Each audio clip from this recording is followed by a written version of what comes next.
A 21-year-old college student disappears. Her mother begs the police to search. They refuse. 46 days later, her body is found tortured beyond recognition. Her case exposes deadly cracks in a system meant to protect everyone, but that failed her at every turn. East Flatbush, Brooklyn, 2003.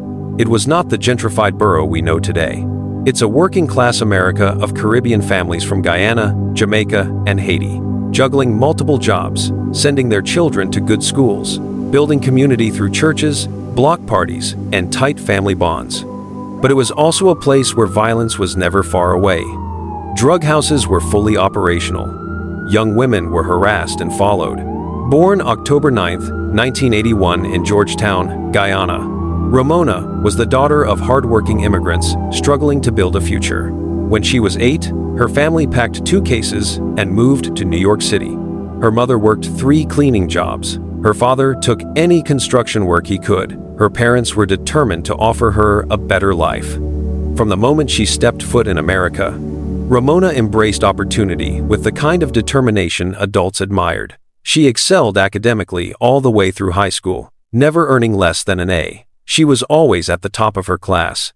She chose psychology because she wanted to help others. Specifically, she wanted to support children who came from difficult or traumatic homes. She dreamed of opening a practice one day, providing counseling for immigrant families who often lacked access to mental health resources. At Hunter College, she was the kind of student teachers remembered, quiet but thoughtful, empathetic but fiercely intelligent.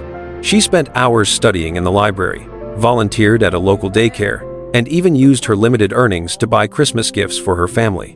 In 2003, she was a third-year psychology honors student. She was 21 years old. She had a future, she had a purpose, but on April 24, 2003, it was taken from her. While Ramona focused on education, 2 men living just blocks away focused on violence. Troy Hendricks, age 22, had a long history of criminal behavior. His basement apartment was notorious for being a place where women vanished.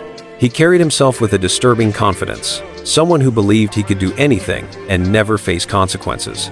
Jayson "Monster" Pearson, age 24, was even more feared. His rap sheet included accusations of sexual assault, weapon possession, and violent intimidation. Despite multiple allegations, he remained free. Together, they formed a partnership rooted in brutality. They kidnapped women. They tortured them. They used locked basements as traps. And for nearly 2 months, they held one of the brightest young women in Brooklyn hostage in a nightmare no one should ever endure. Moore was last seen by her family when she left home on April 24 at approximately 7:30 p.m. to meet a friend. She left the friend around 9 p.m., saying she was going to eat at a Burger King restaurant at Church and Remsen Avenues. Moore apparently never reached the restaurant and was not seen again by family or friends. Witnesses later recalled seeing her near 2 men beside a vehicle. Those men were Hendricks and Pearson. By 8 p.m., Ramona was in their basement. She was chained and cut off from the world. What Ramona endured in those 46 days is beyond horror. The basement was a place of pain, cold concrete floors, makeshift restraints, tools repurposed for cruelty, and 2 men who seemed to derive pleasure from domination and suffering. She was raped, beaten, burned, and starved repeatedly. She was assaulted in ways no human being should ever experience.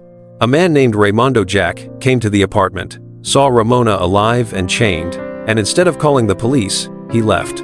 He drove home. He attended a baby shower. He ran errands. And Ramona remained in that basement, still fighting for her life.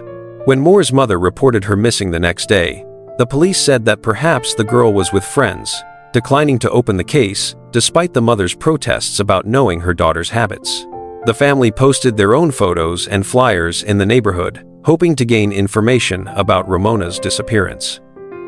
The police did not open a case on the missing young woman until April 28th. In addition to their downplaying family concern when the student disappeared, the initial police reports about her murder mistakenly spelled Moore's first name as Ramona rather than the correctly spelled Ramona. Her mother begged police officers for help. Ramona's family repeatedly went to the precinct. They pleaded. They raised their voices. They brought photographs, timelines, phone records, anything that could help the police see that Ramona was missing, not irresponsible. But the officers dismissed them. One detective allegedly told the family that Ramona was probably just with some guy. Another officer said missing adults were not a priority. But during the same week, a missing white woman in Manhattan received full NYPD support. The police were publicizing their investigation of the disappearance of Svetlana Aronov, a rare book dealer reported missing by her husband. They held a press conference and displayed a large photo of the missing woman to make the public aware. Aronov's body was found drowned in the East River a few months later. The difference was painfully clear. The system did not view Ramona Moore as urgent. This institutional neglect would allow two predators an additional 6 weeks of freedom. These 6 weeks they used to commit more violence. On April 28th, Elle received a call from an annoyed officer at the 67th Precinct who asked her why she was calling public officials to complain about the police. Elle once again explained that she needed help finding her daughter, that it was out of character for Ramona to be gone for more than a few hours. She pleaded for the police to look at Ramona's attendance record, to look at her grades. There was desperation in her attempt to make investigators see Ramona as an individual, not to lump her in with every runaway they'd encountered. 4 days after Ramona was last seen, Detective Wayne Carey went to the Ramsden Avenue home and spoke with Elle. He looked at Ramona's bedroom and, at Elle's request, spoke with the young man who had last seen Ramona. Detective Carey also stopped by the Burger King to ask the staff if they had seen anyone matching Ramona's description on the evening of April 24th. One of the employees knew Ramona and told the detective she never came in that night. At least a partial timeline was getting established. Ramona was alive and well at 7:30 p.m. when, according to her friend, she left his home and headed to Burger King. As Elle prayed for Ramona's safe return, she tried to think of more people that could be interviewed. She asked Detective Carey to talk to a boyfriend of Ramona's, a young man that lived in Rhode Island. According to Elle, Detective Carey was instantly bothered with the request, asking Elle why she had told him earlier that Ramona didn't have a boyfriend. Elle had to explain that it was a boy who was a friend. It was then that she knew the detective had made up his mind about her daughter. While the NYPD was failing Ramona, Hendricks and Pearson abducted another girl who was a 15-year-old in the same neighborhood outside of her high school and held prisoner in the basement of a Brooklyn home for over 12 hours. While held, she was raped multiple times, her life threatened if she didn't comply. Her legs were bound with her own shoelaces, her mouth duct-taped, and a pillowcase put over her head. They told her to cooperate and warned that if she didn't, she'd end up like their last girl who they had to kill for being too feisty. When her attackers had fallen asleep, she knew this was her only chance to escape. She licked the duct tape on her mouth until it came off, bit the duct tape off her arms and legs, and ran from the basement upstairs into the home. She found an exit to a fire escape and squeezed through a window. This woke one of the men from the basement. He caught up to the teen and the two struggled down the fire escape before the teen ran away to safety. She escaped. She told the police everything. She even identified the house, which was at 5807 Snyder Avenue in Brooklyn. Her bravery cracked open the case. It forced the NYPD to finally take action, which was already much too late for Ramona, but just in time to prevent further deaths. Shortly after the 15-year-old, the police received an anonymous phone call about screaming coming from that same address, 5807 Snyder Avenue. On May 10, 2003, 46 days after Ramona disappeared, the anonymous call came in directly to her mother, Elle Carmichael, telling her to go to an address on Kings Highway. The police have not identified the caller. Carmichael contacted the police and officers from the 67th Precinct and emergency service units, searched the premises of an abandoned, burned house. They discovered Moore's nude body outside, wrapped in a blanket. Police sources said that the young woman had been beaten severely about her head and chest. The basement had been flooded in an apparent attempt to destroy forensic evidence. The detectives uncovered a shallow grave. Inside was the decomposed body of a young woman wrapped in a blanket. The medical examiner confirmed what the family already felt deep in their bones. It was Ramona. She was dead.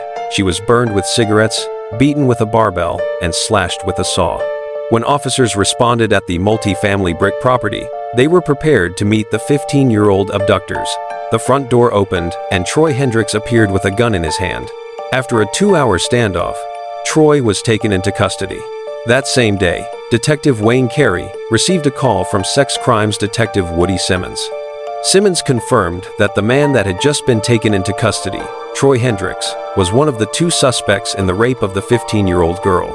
He confessed to witnessing the torture, but blamed Pearson for the murder. Pearson had already fled. The NYPD launched a manhunt across New York State. Leads eventually brought police to Yonkers, where Pearson had barricaded himself inside a woman's apartment. When officers entered, Pearson lunged at them with a knife, forcing police to shoot him in the thigh before arresting him. The police had enough cause to obtain a search warrant for the Snyder Avenue house. Upon arriving on the scene, they found a chain and padlock at the bottom of an otherwise empty trash can. Out in the year, tangled in the chain, was a blue shoelace that looked like a match to the one tied around Ramona's legs. Both shoelaces matched blue Pumas that Ramona was wearing when she went missing. Inside the house, investigators started their search in the basement where the 15-year-old girl had been held. They combed through every room of that basement. It was cluttered, dank, and dreary, a haphazard mix of worn furniture, junk, and old food and drink containers. The walls were covered with unsettling images, posters, and photos depicting violence and degradation of women. An attempt had been made to clean up the visible bloodstains on the concrete floor of the small room. Multiple tools in that small room in the basement could have been used as weapons. A saw, hammer, chisel, vice grip, pliers. There was blood noticeable on one of the tools. In 2004, the Brooklyn DA was reported to be seeking the death penalty against the two defendants, who were indicted on 5 counts of first-degree murder, among other charges, for allegedly kidnapping, raping, and murdering Ramona Moore. However, the death penalty was dropped as an option after the People v. Laval ruling in 2004. The two men also faced separate charges for their attack on the 15-year-old. In January 2006, the trial of Hendricks and Pearson began, and what unfolded was chaos and violence inside the courtroom itself. During one session, Pearson pulled a hidden blade and stabbed his own defense attorney in a sudden explosion of rage. Bailiffs wrestled him to the ground as spectators screamed. Hendricks attempted to grab a bailiff's firearm during the incident. The judge immediately declared a mistrial for safety reasons due to Pearson's attack on his lawyer in the courtroom. New charges were brought against the two defendants for their attack, and a new trial was quickly scheduled. A second trial was held under extreme security measures. The 15-year-old survivor testified bravely.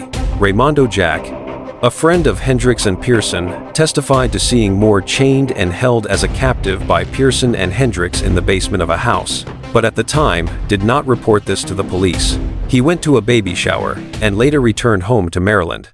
Jack told his fiancée and her uncle about the young woman being abused and held captive. He said during the trial that he thought his uncle may have called the police. Forensic evidence linked both men conclusively to the torture and murder. They were reputedly members of the Bloods gang. The Bloods, based in Los Angeles, formed in the early 1970s, are involved in drugs, theft and murder, among other criminal activities. On March 23, 2006, Hendricks and Pearson were guilty on all counts. Then on April 11th, both men were sentenced to life without parole, with an additional 22 years for their escape attempt in January 2006 during the trial. In a separate trial during this period, the two suspects were also convicted of having abducted and raped a 15-year-old girl in 2003, soon after Moore's murder. Moore's cousin screamed out, then fled the courtroom with tears streaming down his face, as family members rushed to comfort him. Moore's stepfather, Loris Carmichael, told the judge that Ramona was a model child and student. After the verdict was announced, Moore's mother, Elle Carmichael, spoke to the press in front of TV cameras. She said she had received justice inside the courtroom, if not outside, and strongly criticized press and police for their conduct since her daughter's disappearance and murder. She said, "All I got was nothing but disrespect from the media and the police." It was total disrespect. All I got from the police was that if my child is out there and she don't want to come back, you know she don't have to come back. No one came, no one called, no one was... They had already said there was nothing they could do, and there was nothing they would do, because she was 21. Ramona's mother refused to let the system forget what it had done. she publicly accused the NYPD of racism and negligence. She said openly that if her daughter had been white, the case would have been treated differently and faster. She filed a federal lawsuit against the NYPD, forcing a judge to confront issues of discrimination, systemic indifference, and the mishandling of missing black women. Moore's family felt that in 2003, when their daughter disappeared, neither the police nor the press took her case seriously. They did not search as hard for her as for Svetlana Aronoff, a white female who worked as a rare art book dealer and who had disappeared in Manhattan at about the same time, nor did they have a press conference to call attention to the honor student's disappearance. The police have said that circumstances in the Moore and Aronoff cases were different. The lawsuit was ultimately dismissed in 2014. Federal District Judge Nina Gershon dismissed Carmichael's bias case, ruling that there was no evidence to show there was a widespread, racially motivated practice within the NYPD of delays in listing minorities, missing, or investigating the circumstances. She acknowledged there could be differences among specific cases, but said systemic bias was not shown. Ramona's death became a symbol of the disparities in how America treats missing people based on race, gender, and class. On June 5, 2003, Councilmember Charles Barron introduced the Ramona Moore bill, requiring the immediate search begin for missing persons under the age of 15. However, the law stands now that you must be 16 or under. It will also amend the days the police must turn the case over to the Missing Persons Squad. She was a promising young woman with dreams, kindness, intelligence, and a future tragically cut short by the brutal actions of two predators, and by a system that failed to protect her when she needed it most. Her killers will spend their lives in prison. But one question still haunts her family, her community, and anyone who hears her story. Could Ramona Moore have been saved?